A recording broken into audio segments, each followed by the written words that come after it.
Hello, and welcome to the Knitting Traditions podcast. Today is another special episode. This is my yarn acquisitions, my stash enhancements, my souvenirs as a knitter from the Knitfest festival, all aligned prettily up on the table, as well as some other little things that I got. And I hopefully have also uploaded the vlog. If not, I will as well, so stay tuned for that. And I'll also be uploading a regular episode shortly. So today I will start off with what I'm wearing because I managed to finish my Frere sweater sample that I really wanted to wear at Knitfest, and I did. It dried just in time, not to be packed in my suitcase, but to be packed in my hand luggage. We left at 4 in the morning and it was dry. I also didn't want it to lose it if my suitcase didn't arrive on time because this was my outfit for the Saturday. So this is my Frere sweater. For my belly, I made this one very cropped. So this is a size 3, which now gives me pretty much 0 ease. I also made the tapered version. The cables run all the way around here, and it has an I-cord hem. This is quite movable for me, so I don't feel like it's getting stretched out really. And there's also cables on the side here, and the underarm, and the raglans. Getting out of breath, just standing up.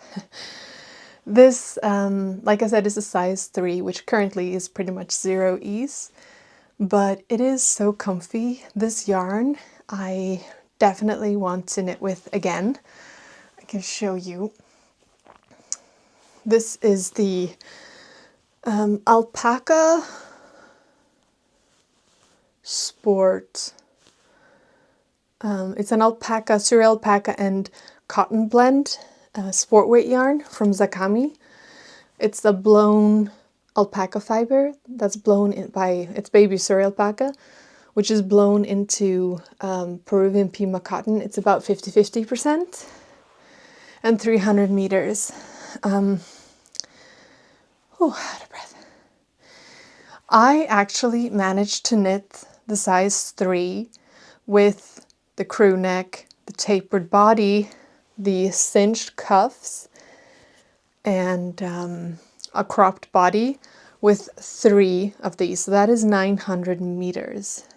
I think if I had done a different neckline, or I didn't do the tapered body, or I made the recommended length of the body, I would have needed 4.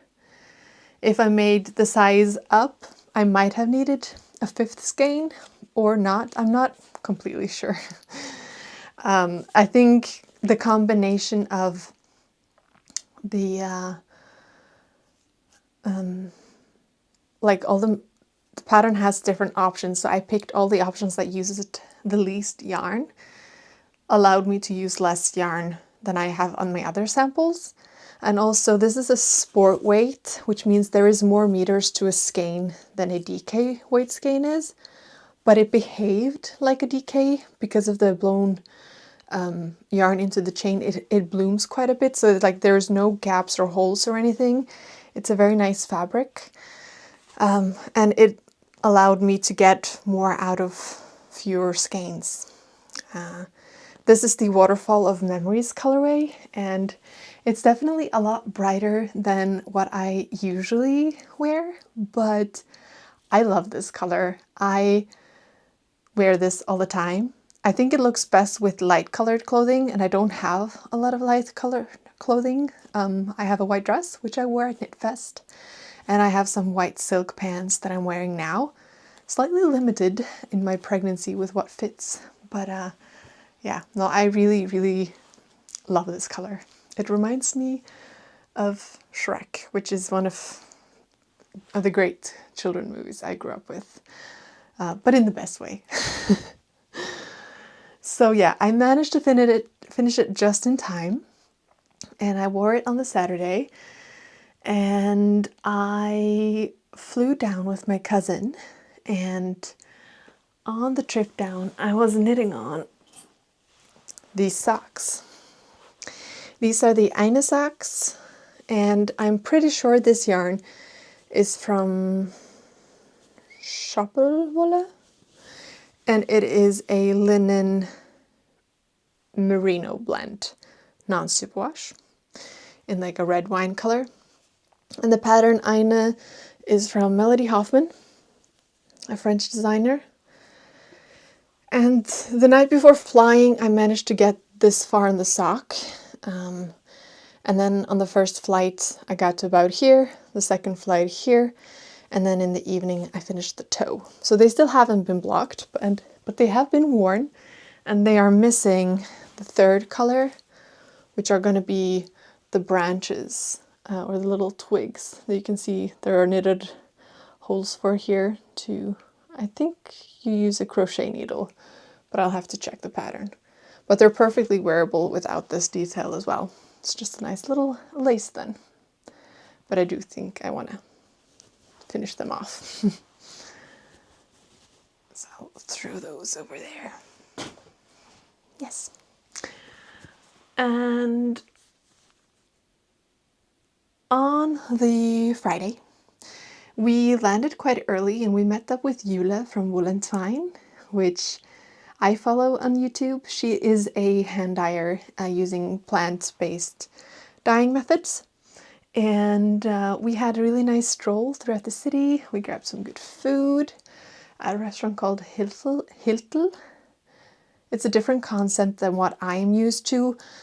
Basically, it was like a buffet style, and you grabbed the food and you paid by weight, and it was vegetarian. Don't have a lot of vegetarian options where I live. I'm a meat eater. I eat everything. But it was really nice to be able to taste good tasting vegetarian food, which you don't really have in the small cities often in Norway. And then we walked through basically all of Old Town to get to this coffee place that Jule had been recommended called Mame. This is their logo. And I must admit, they did have really good coffee. I love coffee, but often I prefer making it at home myself. I had a flat white and it was actually delicious. So I bought this. They made it into filter for me because we don't have a bean grinder. We drink filter coffee. And I'm guessing my boyfriend doesn't watch this. I'm going to give this to him either during the Advent of December or for Christmas. And it smells really good. I'm hoping we'll be sharing this coffee in the morning. And we didn't really go through to any stores. We went into a couple, but we didn't really buy anything. And then we met up with the other, some podcasters, some designers, some people having talks for a dinner at Trattoria Sempre in the evening. And we had some delicious Italian food, like a sharing style, which was really nice. I was a bit nervous about going to a festival as like officially being there to do a job. So it was really nice to meet other people in the same kind of a position the night before, just to get to know other people and lower my shoulders a little bit. And when we got to the hotel, we were staying at the same hotel, like a 10-minute walk from the event, which was great. There was like a little bag of things for us, and some I've already eaten or started using. But Knitfest had created several items with their logo on, created for the event. And they had this woolish sensitive with lanolin soap from Sapun Natural. That was an edition created specifically for Knitfest.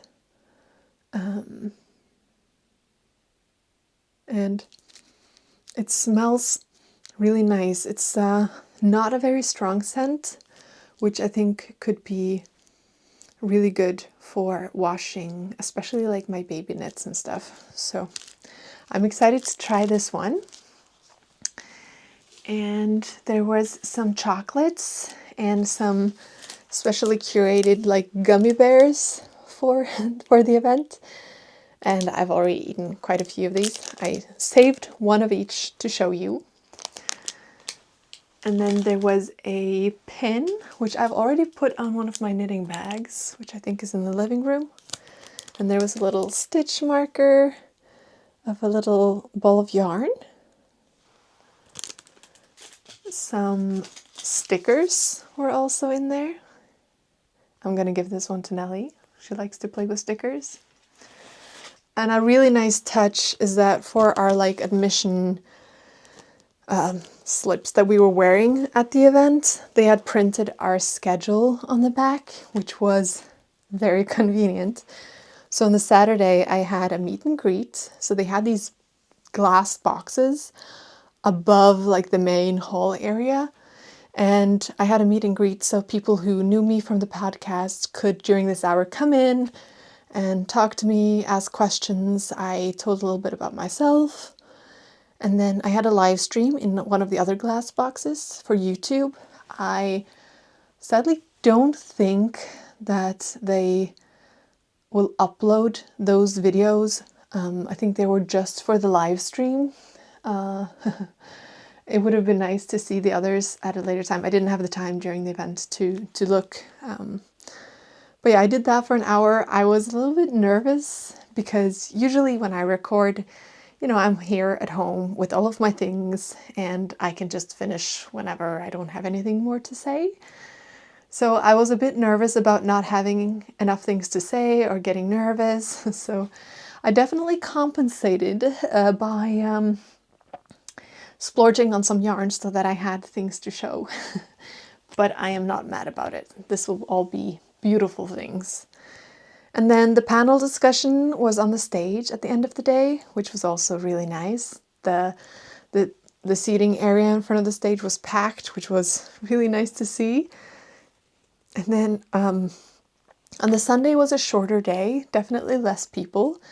None of the stands were empty. They had brought so much stuff. So if you don't like a lot of people, the Sunday, if this happens again, is probably better than the Saturday. But the Saturday, there's more things happening.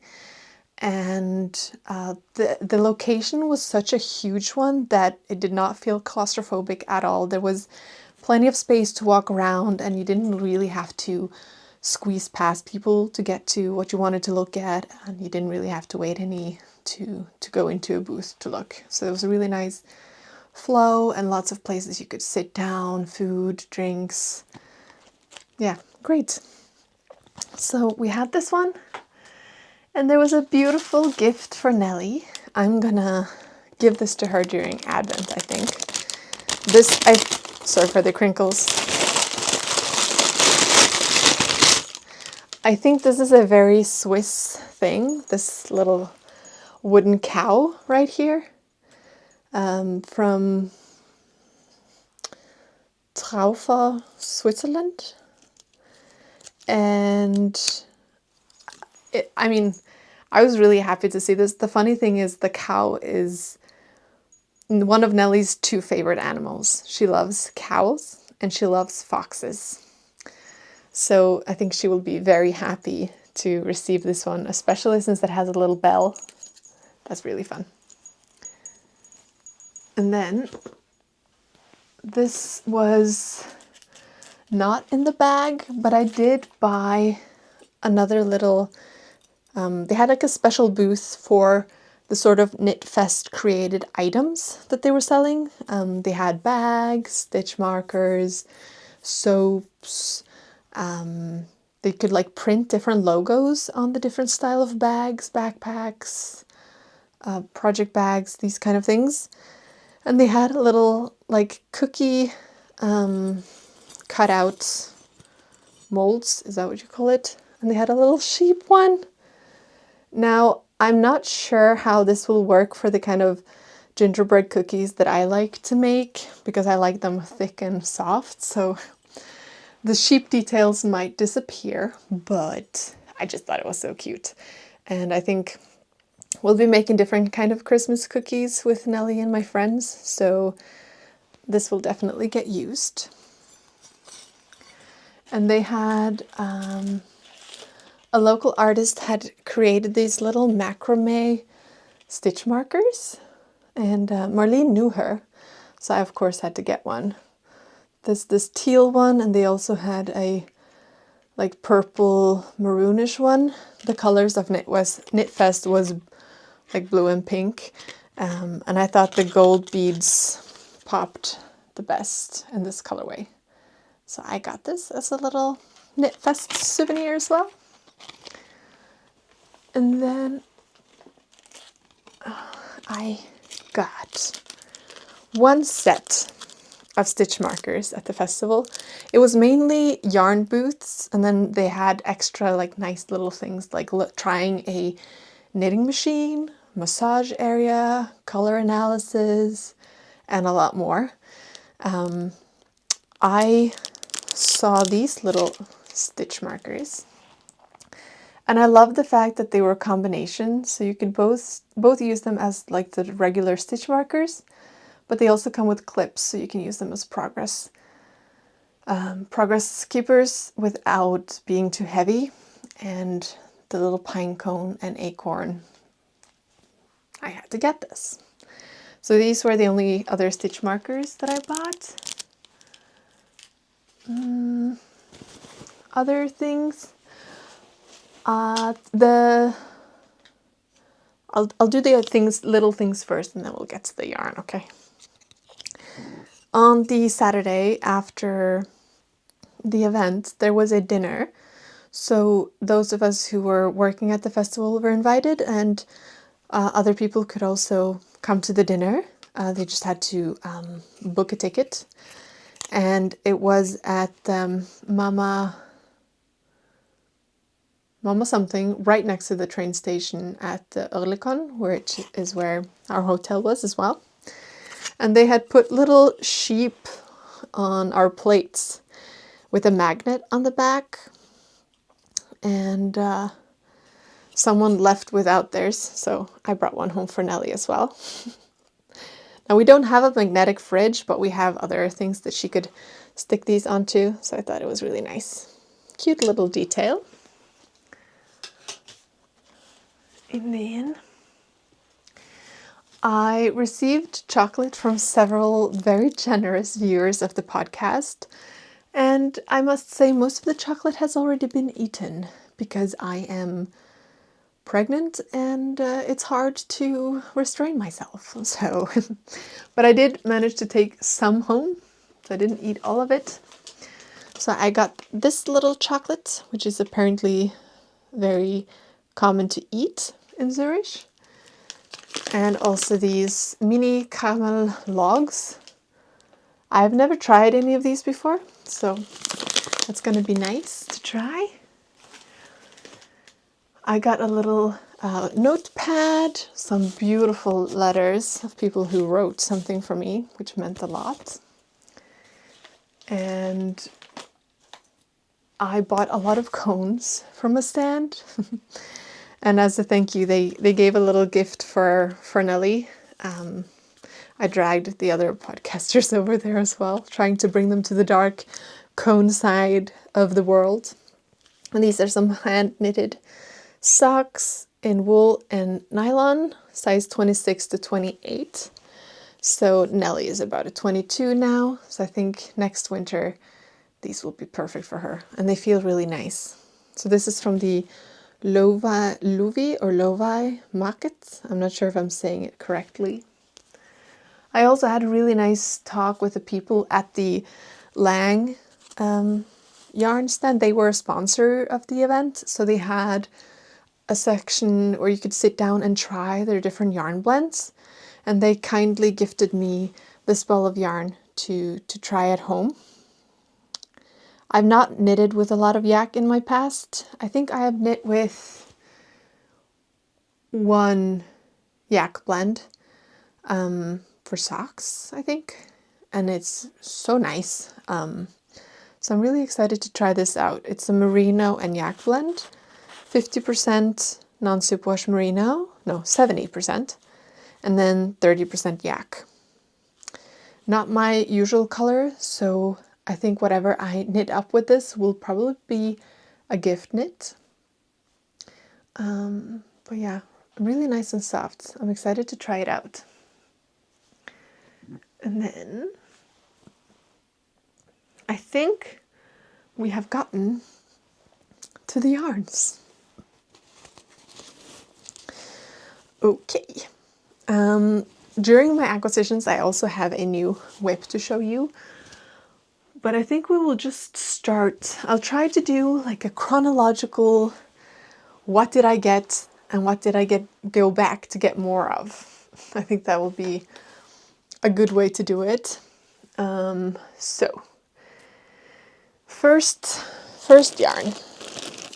I saw this stand. This was an Irish booth, Ballyhora Fibres, and it's from Limerick, Ireland.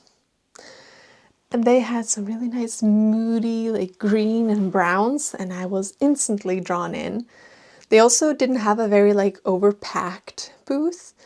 It was quite minimalistic, and I liked it because it was very easy to see what they had, and it was all my colors. So, you know, I was happy.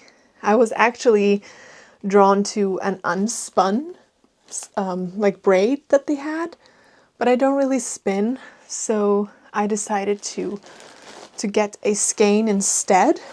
Oh, sorry. And they had this delicious like dark pine foresty green color.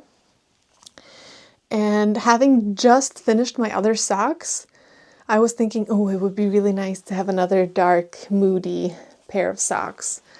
Either just vanilla or with like a little bit of texture, we shall see.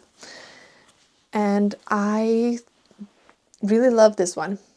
They had a Shetland sock base as well in a similar green, but it wasn't as...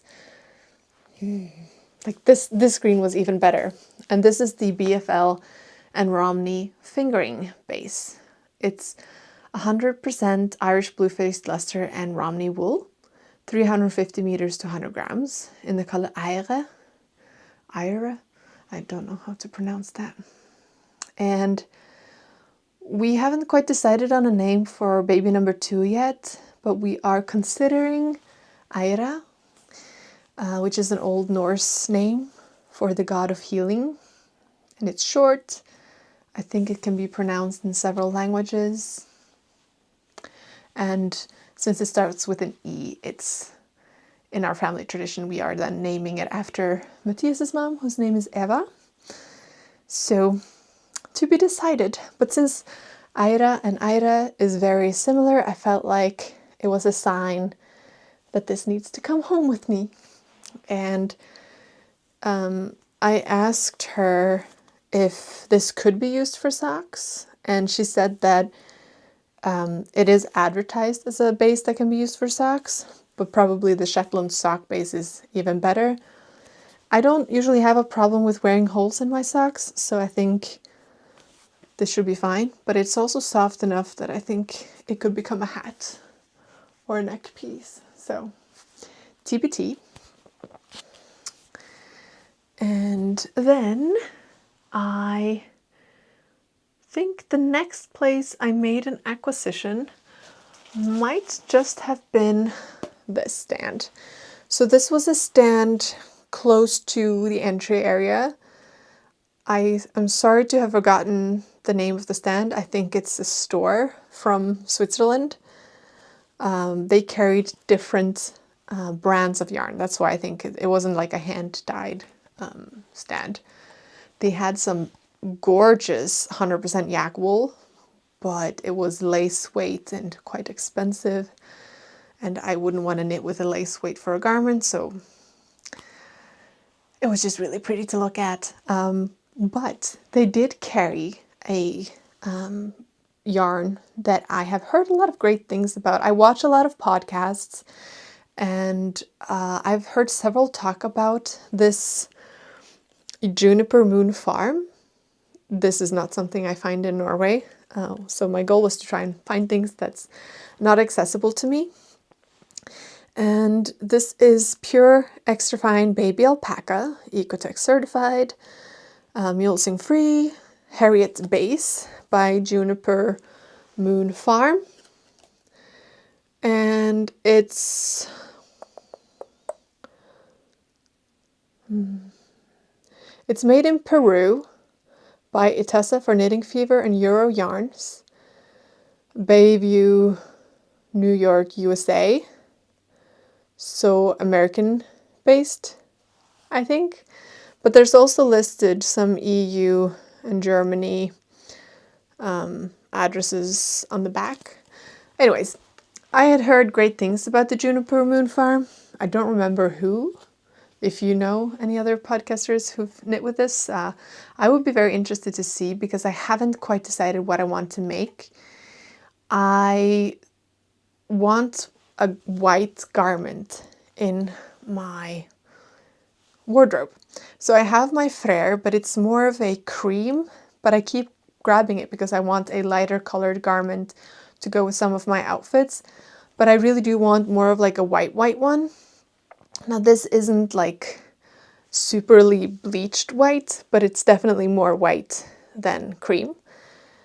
I have one garment and I love it. It's knit in drops air, but it's not looking very nice. It's quite pilly and dirty and floppy. But I love the color and the feel. And that's also an alpaca. So I think feeling this, it's not feeling scratchy. And this is alpaca and I'm not itchy. And I was wearing my Merle loop sweater dress modification on the Friday, which has a high neck. It's 100% alpaca as well. And it's not itchy. So I'm starting to think that I'm not sensitive to all alpaca, but maybe those alpacas where it's not specified that it's super fine or baby or suri. I think from what I've been knitting with now, the baby alpaca, extra fine alpaca, suri alpaca, those are all really nice and soft. So I don't know what it is. But yeah, this felt so nice and soft. Like, look at the squish in this. The only thing I'm hesitant with is that I know that alpaca is a heavier fiber and a very drapey fiber. So I will have to keep that in mind when I pick a project for it, whether it be a cardigan or a sweater. I need to keep in mind that it will probably drape, so I should choose something that's intended to be a bit drapey so it doesn't look sloppy. It would be really nice to have like a textured cardigan, but I'm not sure if it would work. Let me know what you think, or if you have a recommendation. I have, how many do I have? Sorry if this crinkles. I bought six of this, so I have 1,200 meters of this. Based on the meterage, I would say worsted, but since alpaca is a heavier fiber than wool, which is what I usually work with and how I calculate like the thicknesses of the yarns in my head, I would say that it's looking more like a thick DK rather than a worsted.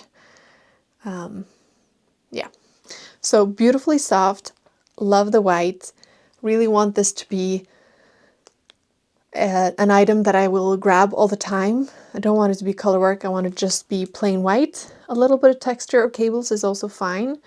For a cardigan, for a sweater, I think something simple, maybe one of the Ozetta V-neck patterns. We shall see. We shall see. All right. Then I think this was my next acquisition. Very predictable colors, I know. This is Yarn Urban Textiles in Harvest Hues. So I have knit with their, is it called their Devona?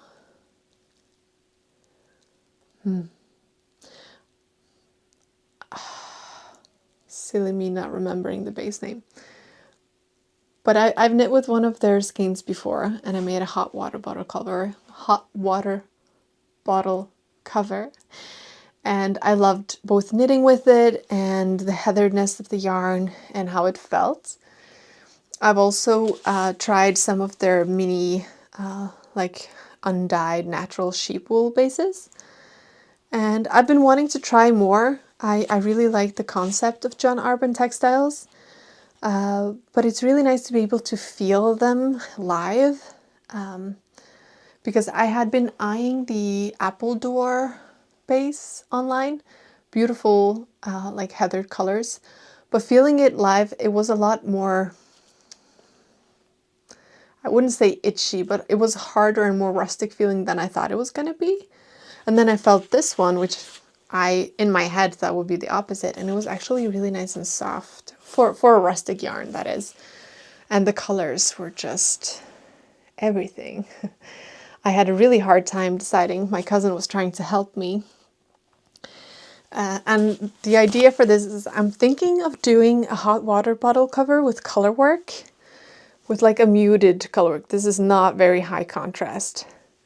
I might be adding some white yarn in there. I have a lot of cones that I could use a little bit of to pair with this, to do like a 3-colored color work, for example. This is the russet colorway. It's 100% blue-faced Leicester and Falklands, Merino, and Schwartz-Bells blend, 1/3 of each. And it's a fingering weight.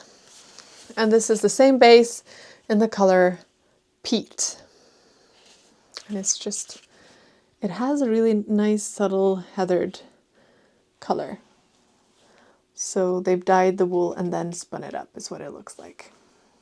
And I just think they're really pretty. So these came home with me. And then, this is not for this one. Let's see, the next one. I think this is what caught my eye next. So they had one stand that was from the Markt, which is a Zurich store that carried cones. They had a few caked up balls, but their concept is coned yarn, yarn that's left over from the Italian clothing manufacturing, so dead stock yarns. And they had a passion for natural fibers. So their cones were not polyester blends, they were blends that contained wool, silk, cashmere, linen, cotton, but not polyester. They had a few like pallet cones. Of course, the pallets are not natural fibers, but the strand of yarn was made of merino. So I had a really fun time just looking around this. You, if you follow me, know that I love my cones. I think they're great. There are no ends to weave in, except if you decide to break the yarn. There are no knots on the cones. They become so much softer after washing because they all usually contain spinning oil or a wax to allow it to be used for knitting machines.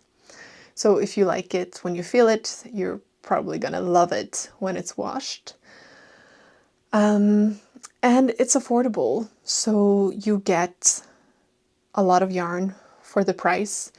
So, I mean, I could talk about this for hours. Maybe I should do a special cone episode one day. But this drew me in. This right here is a beautiful heathered green. It looks almost tweedy. And this right here is 100% cashmere.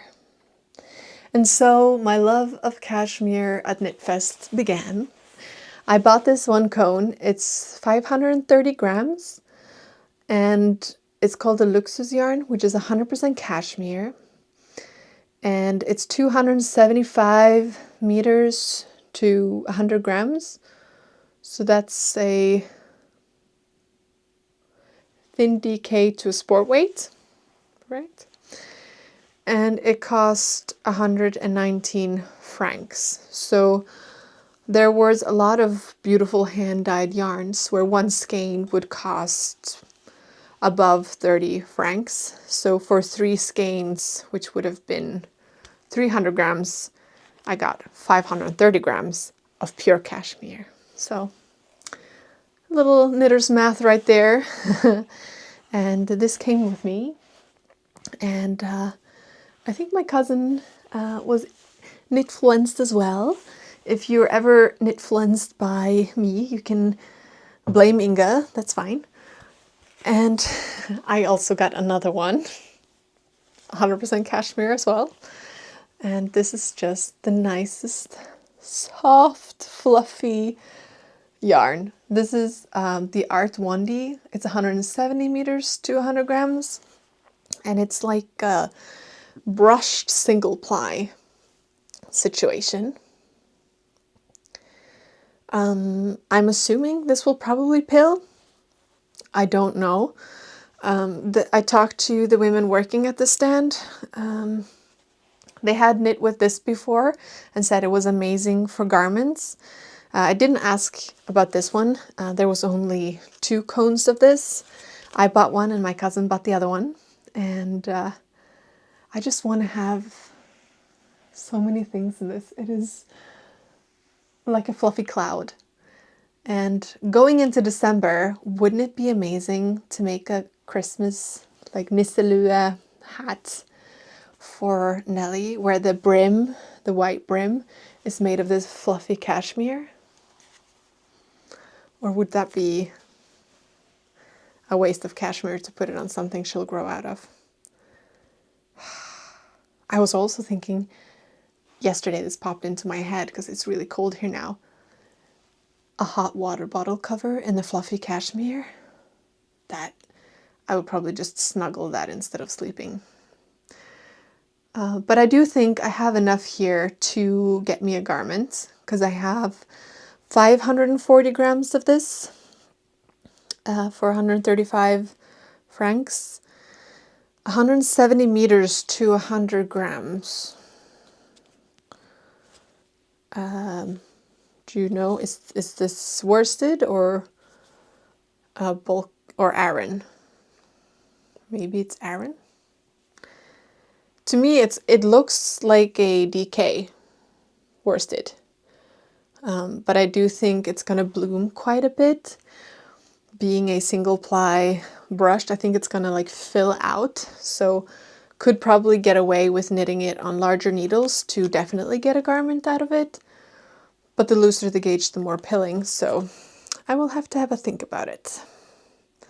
But this feels absolutely amazing, even on the cone. This too is really nice and soft. But if you told me in like a normal ball of yarn that it was a merino, I would believe you. But I felt they had some samples knitted up and washed, and you could really feel the difference, and it's gonna be really nice. So I bought this on the Saturday, and they had more of this, and I was a little bit stressed on the Saturday because I had so many things that I were going to do, and I wanted to see it all, so I had things to talk about on the YouTube live stream. And then I kept thinking that night that I really wanted to go back, because apparently they were bringing in new cones the next day. So I was talking to Marlene and Yula and the others, like, I really want to go back here. So we did that the next day. But before we went home on the Saturday, I saw this other stand, which was Save the Yarn by Kreuer. And the woman at the stand told me that she was Danish, actually. So we were able to communicate in Norwegian and Danish. The yarns are made of recycled fibers. I think also from the Italian clothing industry. And they were so nice and soft and beautifully moody colors. Definitely my color palette. It's not hard to drag me in if you have like the nature colors. browns and greens and blacks and grays and whites, and just beautiful. And I saw this. She had some penny gloves and a hat knit up in this base. The bases are named after her family members. And the prices were really good. I think the ball of cashmere was around 8 francs something. And I'm going to show you another base that I got. But they said that 2 balls of this would be enough for the penny gloves or a hat. If you were to do like one of those petite knit hats with like the triple brim, you'd probably need one more. But I usually just prefer a single one-time folded brim.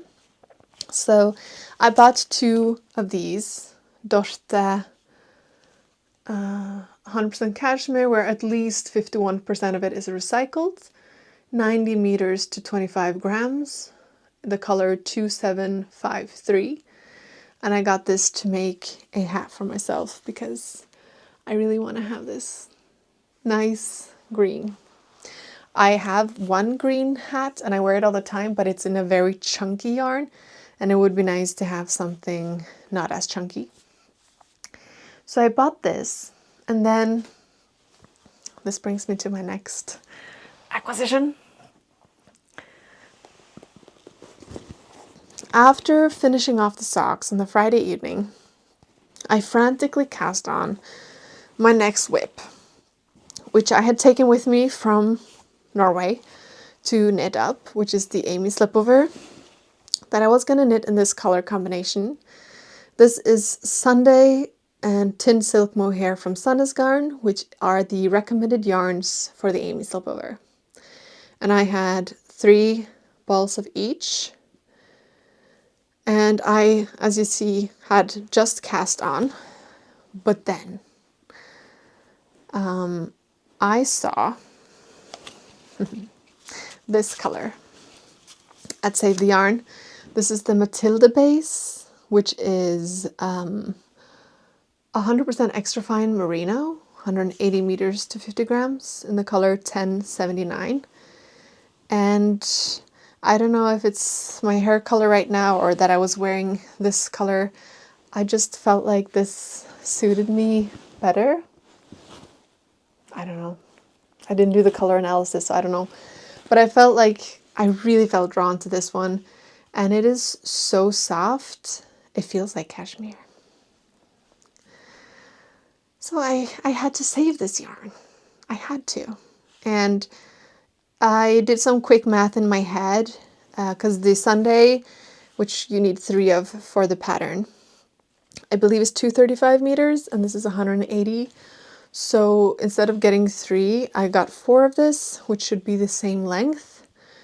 And then I was on a hunt for a matching silk mohair. And I'll knit something else with this. I'm thinking of maybe making a slipover for Nelly and the baby. We shall see. But yeah, so I bought this, and then I needed a friend, because you needed a friend to make the slipover. And I went through, I think, the location 3 or 4 times, looking at every booth that carried a fluffy lace weight yarn. And I had almost given up until I saw this stand, which is a Portuguese stand, and they had the perfect silk mohair. This is the Bousy yarn, lace weight, 72% kid mohair, 28% silk, untreated and plastic-free yarn, which I love. 420 meters to 50 grams, and I bought the color La Forma del Bullo. Probably butchering that name. And I have already caked up, I bought 2 skeins of this, and let me just get it out of my bag. And I've already caked up the second skein and started knitting with it. So you can see here isn't just the perfect combination from two separate stands and countries meant to be, and they met and fell in love at Knitfest. So I cast on the Saturday evening and spent the Sunday, Monday, Tuesday knitting on it, and the Wednesday, and I got this far. So the Amy slipover is a one size fits all. I want it bigger, so it's very easy to modify. I just cast on more stitches. The back is knit flat back and forth, so I did 8 more stitches than recommended and knit the back piece. So since it's knit flat and stockinette and then ribbing, that means that 50% of the knitting is purl stitches and 50% of the knitting is knit stitches. And then you pick up stitches for the front and you do some back and forth shaping for the neckline. I forgot that I had cast on more stitches for the back, so when it was about time to cast on the stitches in the front and join it, I did an extra increase on each side and then added 6 extra stitches to the front, and that works fine. I also knit the back and front 1 or 2 centimeters longer.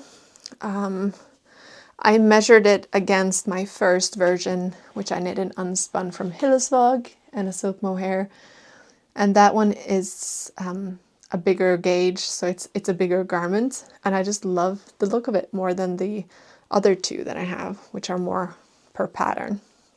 So I did those modifications to also make this a bit wider. This is missing the neckline, so you'll pick up stitches and knit a rib neckline, and you'll also be casting on stitches, picking up stitches around the armhole and casting on stitches to create a very long ribbed band that you then tie underneath each arm, which is the detail that I love about this. And I started to realize, once I was working on this, that I might not have bought enough yarn. I think I have enough of the silk mohair because I just started the second one, but out of the 4 balls that I have bought of the merino, I only have a little bit left of the 3rd ball, and then I have the 4th ball. And if I remember correctly, I actually will use quite a lot of yarn for those bands because they are quite thick and very long. So I think I need 1 more ball. So I've reached out to the Danish lovely lady from Save the Yarn and asked her to check if there's any more left of this dye lot from the festival, and hopefully I can finish. So I think I'm just now gonna do those bands, and then I'll save the neckline to see what I have left or if I need to use a different dye lot or not. So that's my progress on the Amy slipover in like a dark wine moody color. And it's very nice and soft. It feels a lot nicer than the other combination, which is the original combination. So I'm happy with my decision. Of course, it's the Save the Yarn was very affordable, 5 francs something, but the silk mohair was not. I think it's the most expensive silk mohair that I've bought, but it is very nice and soft. So it's a nice treat. And I bought some more. I love brown. I struggle to find a good brown silk mohair.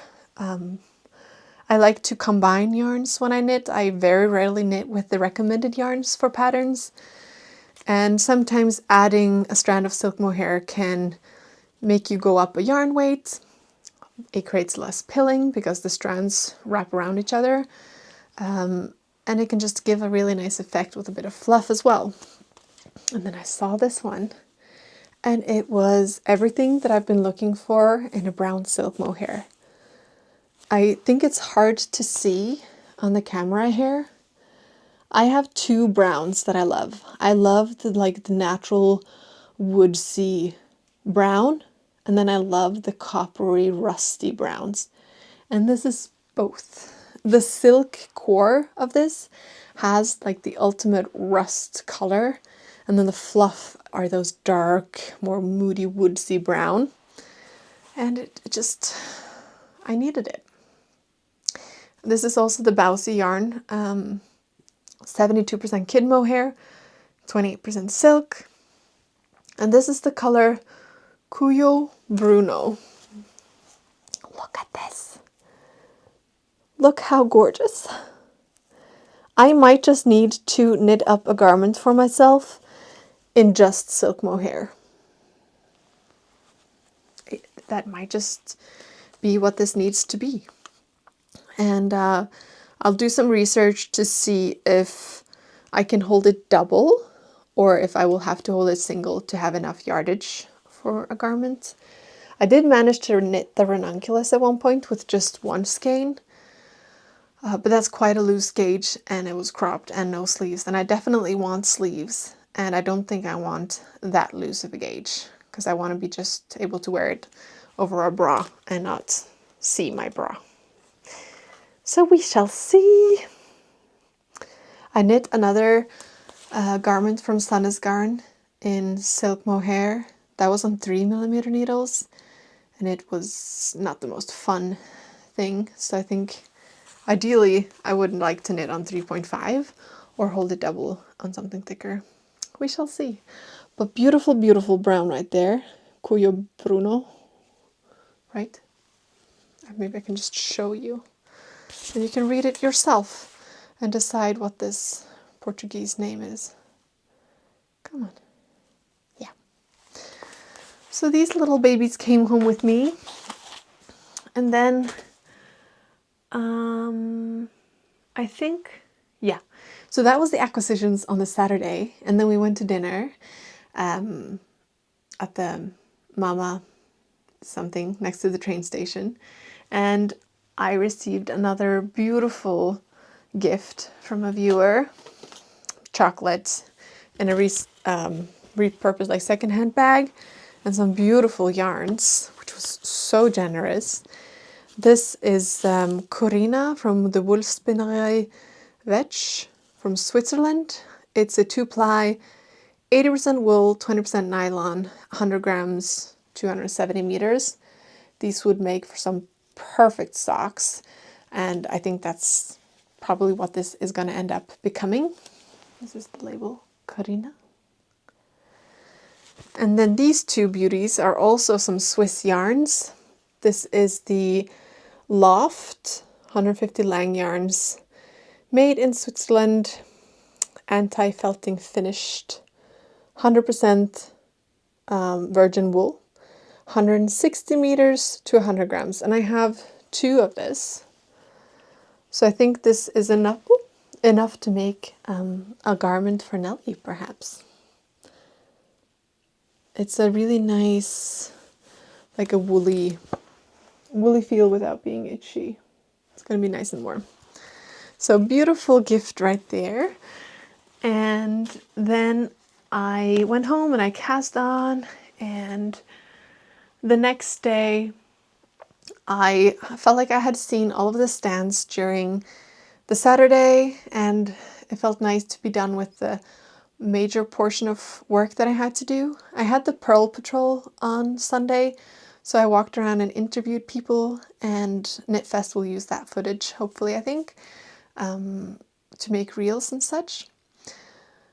But in the morning, I really wanted to go to the Lowy market together with my new friends to look at the beautiful yarns.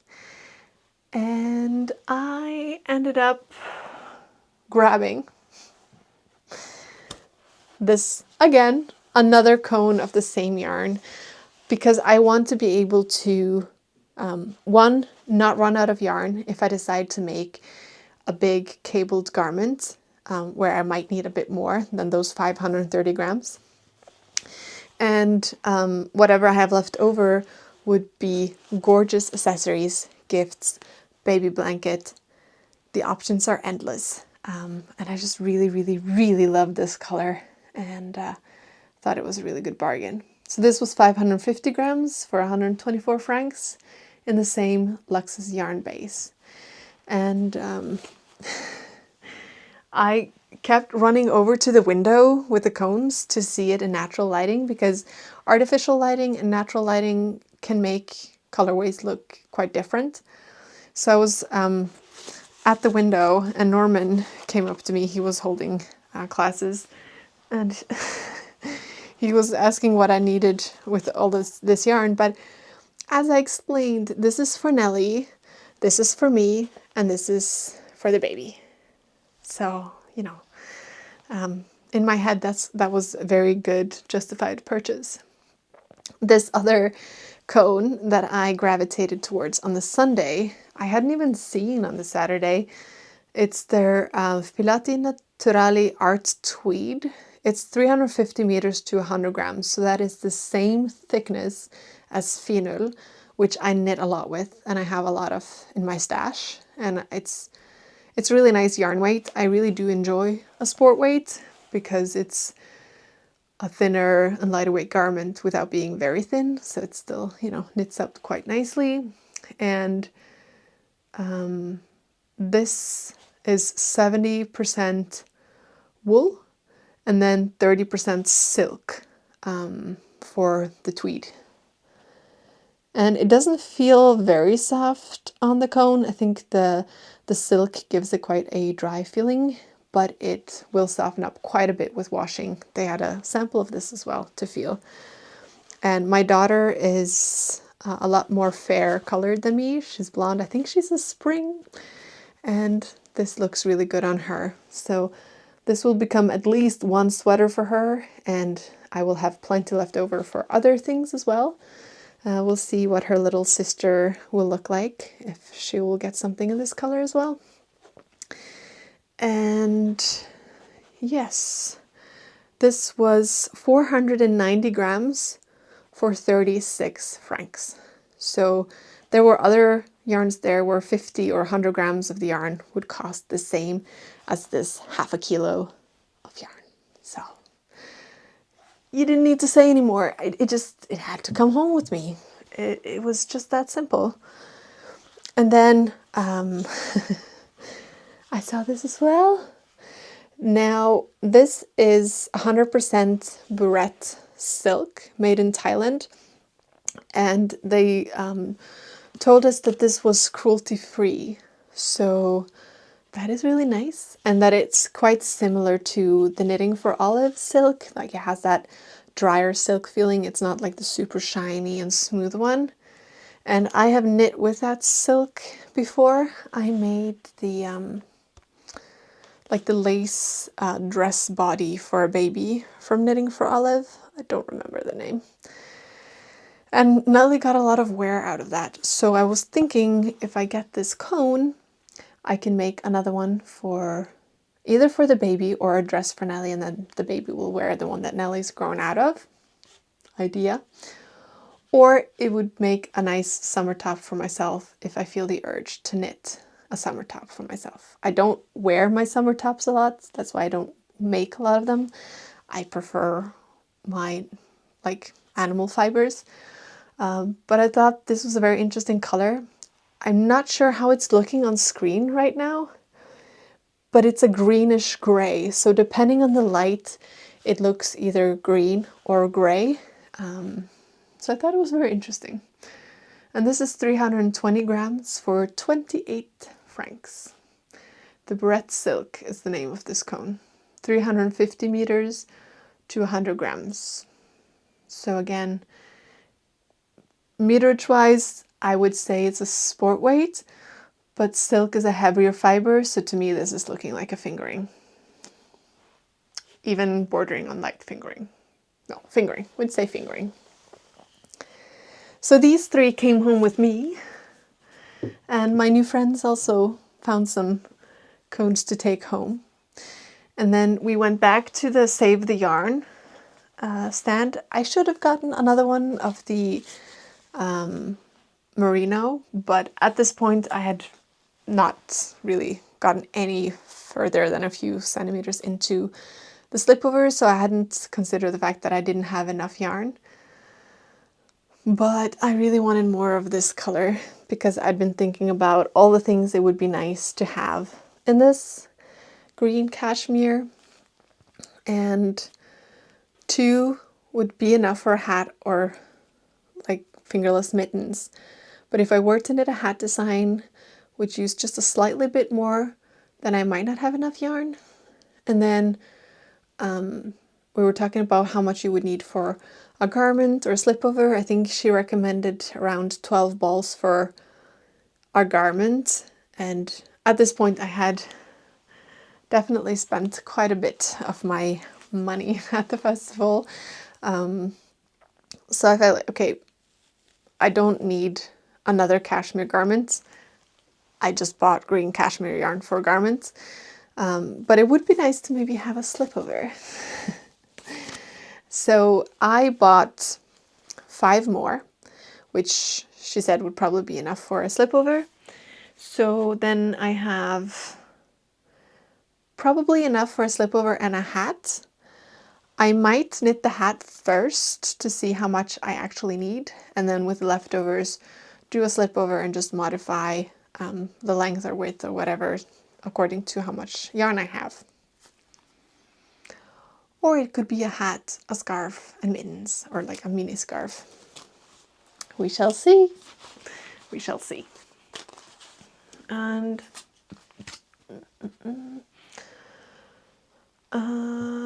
yeah, I think this was all of the acquisitions.